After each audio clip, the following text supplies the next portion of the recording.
આણંદના ધુરંધર એવા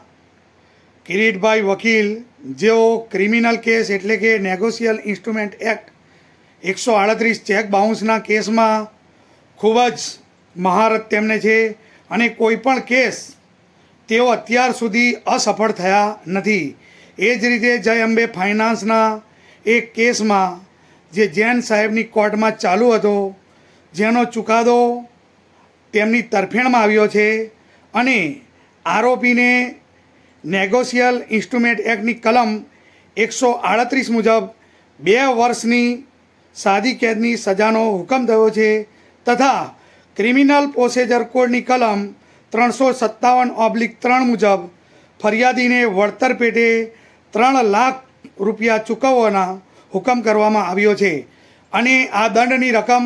60 દિવસની અંદર તેણે રજૂ કરવી પડશે. તો આ